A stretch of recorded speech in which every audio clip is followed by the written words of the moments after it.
आनंद उत्सव अनहद की धारा, आनंद उत्सव अनहद की धारा। कृपया युवा पीढ़ी को अवसाद से बचने के उपाय बताएं। आओ पहले जानते हैं अवसाद क्या है, डिप्रेशन क्या है। जब निराशा की स्थिति आ जाती है, होपलेसनेस आ जाता है, जब आदमी आत्मविश्वास खो देता है, अपने आप को ऊर्जाहीन महसूस करता है, इस स्थिति का नाम अवसाद है या डिप्रेशन है।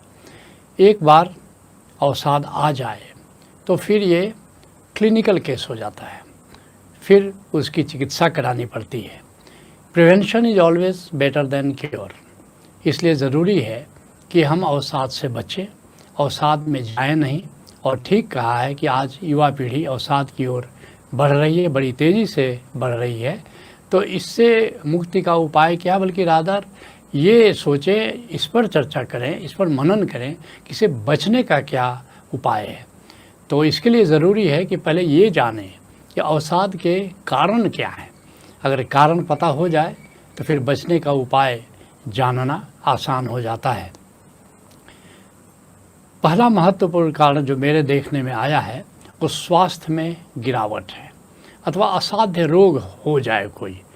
और सबसे जो महत्वपूर्ण कारण जो मेरे अनुभव में आया है वह है, क्योंकि मैंने बहुत सारे विषाद या अवसादग्रस्त रोगियों को देखा है और हर हाल में करीब करीब मैंने कहा है 95% केसेस में, बल्कि इससे भी ज़्यादा, उनकी नाभि अपनी जगह पर नहीं होती। नाभि हमारा एक तरह से हेल्थ कंट्रोलर है। अगर नाभि अपनी जगह पर नहीं है तो हेल्थ का गिरावट में आना, हेल्थ में गिरावट आना ये करीब करीब सुनिश्चित है। और विषाद या अवसाद की ओर एक भय की स्थिति बन जाती है, एक कॉन्फिडेंस आदमी लूज़ करता जाता है और फिर धीरे धीरे अवसाद की स्थिति पैदा हो जाती है।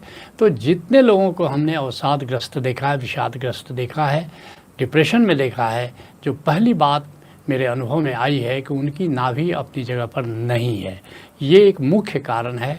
अभी मेडिकल साइंस ने नाभि के टलने को इतना ज़्यादा मूल्य नहीं दिया है, लेकिन योग में, आयुर्वेद में नाभि के टलने को बहुत ही मूल्य दिया जाता है, क्योंकि यहाँ से 72,000 नाड़ियाँ करीब करीब जुड़ी होती है, यहीं से प्राणों का संचार होता है।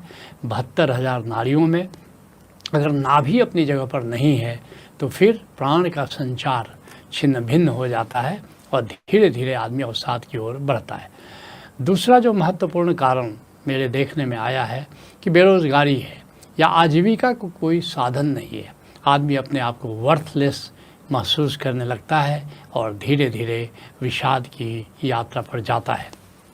तीसरा जो महत्वपूर्ण कारण मेरे देखने में आया है वो है व्यापार में घाटा लग जाना, किसी काम में असफल हो जाना। जैसे कोई किसी ने परीक्षा दी और परीक्षा में असफल हो गया तो उसको लगता है कि अब मेरा जीवन व्यर्थ हो गया, अब हम किसी काम के नहीं हैं।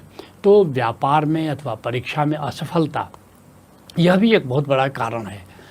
चौथा जो कारण मेरे देखने में आया है वो है प्रतिष्ठा में गिरावट। बदनामी हो जाती है अथवा बदनामी का डर हो जाता है और अस्वीकृति का भय हो जाता है कि अब मैं जिस स्थिति में हूँ, इस बदनामी के साथ अथवा ये इस कुप्रतिष्ठा के साथ मैं स्वीकृत नहीं होऊंगा। मैं बिलासपुर में था, उस समय एक केस मेरे सामने आया। एक बच्ची ने मैट्रिक की परीक्षा दी और वो फेल कर गई, और फिर जो हमारे मित्र ही थे उनके यहाँ रिवॉल्वर था और उस रिवॉल्वर से उसने अपने आप को शूट कर लिया।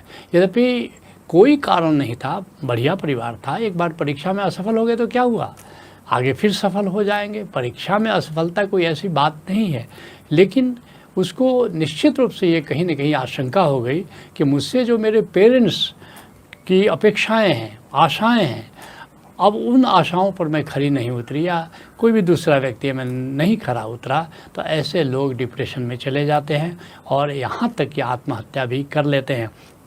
इसलिए मैं सभी अभिभावकों से कहूँगा, करीब कोटा में हर साल कई लोग आत्महत्या करते हैं, विषाद में चले जाते हैं, क्योंकि इतना ज़्यादा अपने बच्चों से वे अपेक्षा करने लगते हैं कि कई बच्चे जब उनकी अपेक्षा पर खरे नहीं उतरते हैं तो विषाद में चले जाते हैं, कई लोग आत्महत्या भी कर लेते हैं।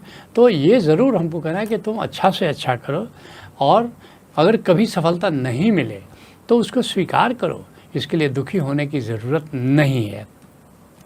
और एक और बड़ा कारण मेरे देखे में आया है कि जीवन में पुनरावृत्ति होती चली जाती है, वही पुरानी पुरानी बातें, बस जीवन एक लकीर का फ़कीर हो जाता है और आदमी बोरियत महसूस करने लगता है।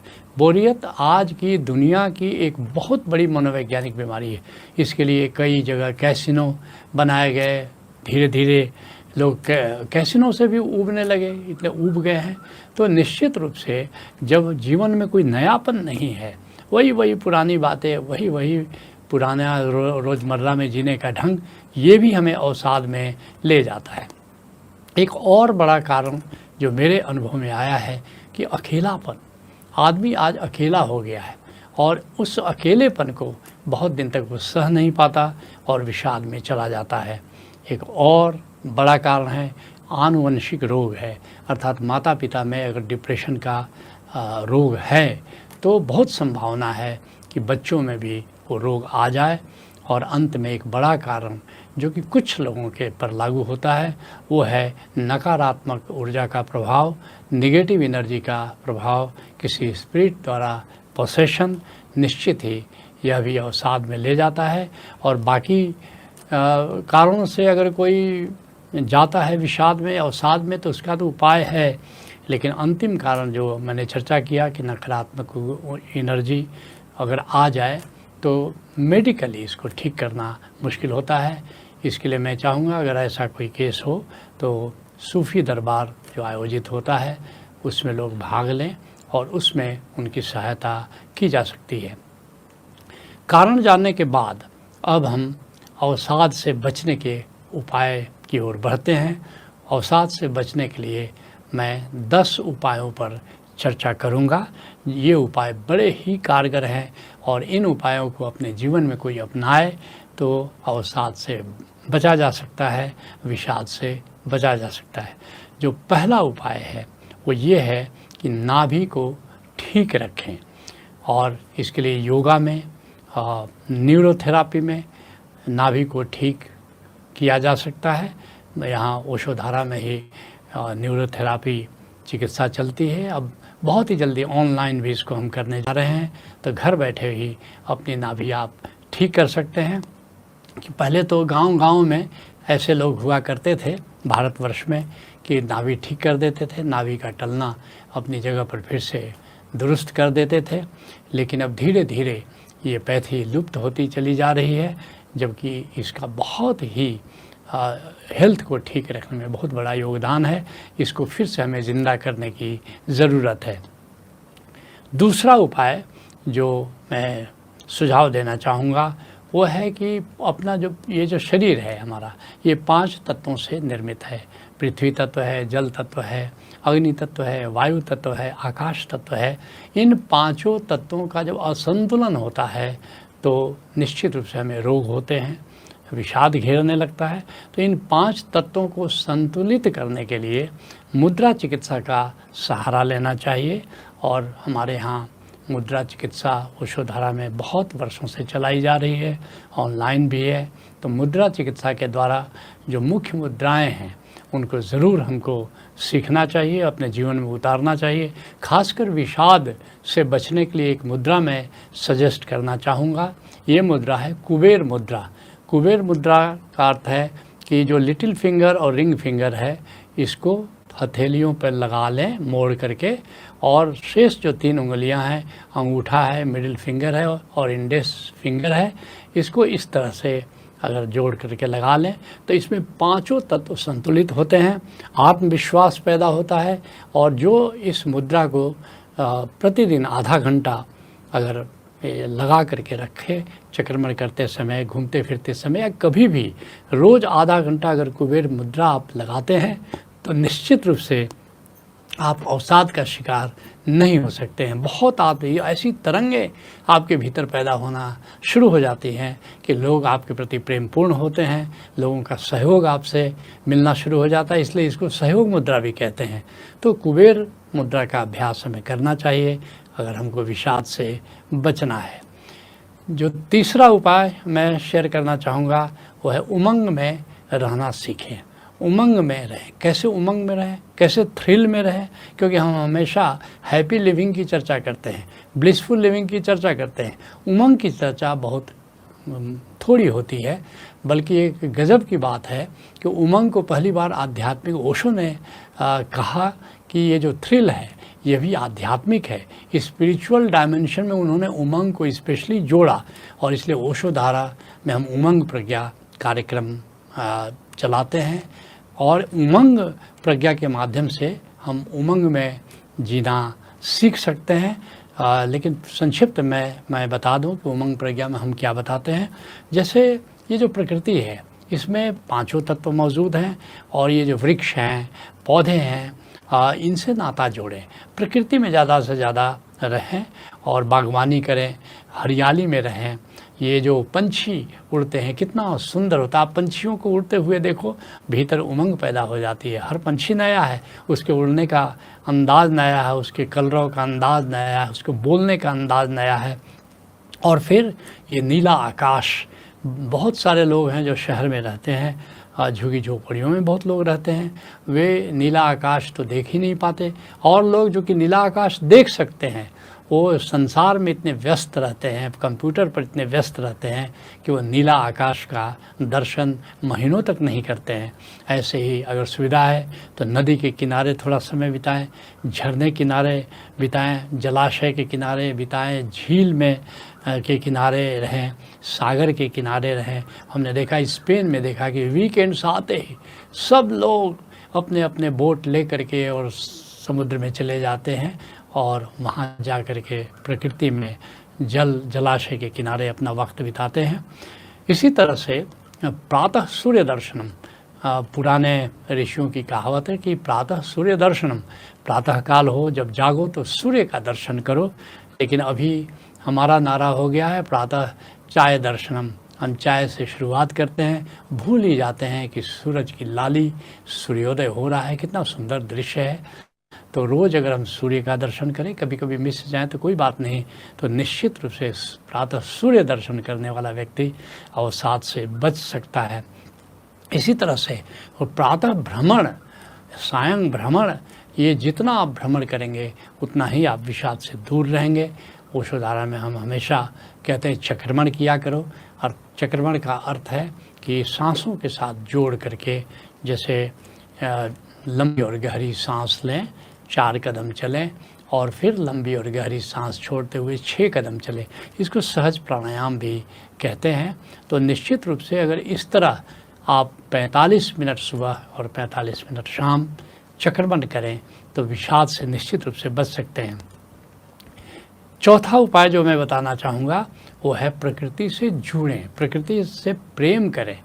और इसके लिए नेचर थेरापी है। ओशो धारा में आप जानते हैं नेचर थेरापी, प्रकृति चिकित्सा चलती है, ऑनलाइन भी इसको हम चलाते हैं। तो नेचर थेरापी अवश्य करें ताकि प्रकृति के कैसे प्रेम में हम पड़े, प्रकृति से कैसे अपने आप को हील करें। और इसके लिए फॉरेस्ट थेरापी है। जापान में अधिकतर लोग फॉरेस्ट थेरापी लेते हैं, बीच बीच में समय निकाल करके 3-4 दिन के लिए जंगल जाते हैं, वृक्षों के पास अपना, वृक्षों के सानिध्य में अपना जीवन बिताते हैं। और इसलिए धीरे धीरे अब जापान, ये जो डिप्रेशन की पहली पीढ़ी थी वो बिल्कुल डिप्रेशन की ओर जा रही थी, लेकिन फॉरेस्ट थेरापी के माध्यम से वो डिप्रेशन से बाहर होते जा रहे हैं। तो हमें प्रकृति चिकित्सा के द्वारा प्रकृति प्रेम में पड़ना चाहिए, प्रकृति से अपने को हीलिंग करने की कला जाननी चाहिए। फिर 5वां उपाय जो मैं बताना चाहूँगा वो है योग साधन करें, यो आसन करें, प्राणायाम करें, व्यायाम करें। जो हमारे यहाँ कायाकल्प प्रज्ञा है उसमें हम बताते हैं कि कैसे अष्टांग योग के द्वारा अपनी चिकित्सा कर सकते हैं। जो छठा उपाय जिस पर की चर्चा मैं करना चाहूँगा कि अल्पकालिक और दीर्घकालिक उद्देश्य रखें। उद्देश्यहीनता हमको विषाद की ओर ले जाती है। एक शॉर्ट टर्म ऑब्जेक्टिव रखें और एक लॉन्ग टर्म ऑब्जेक्टिव।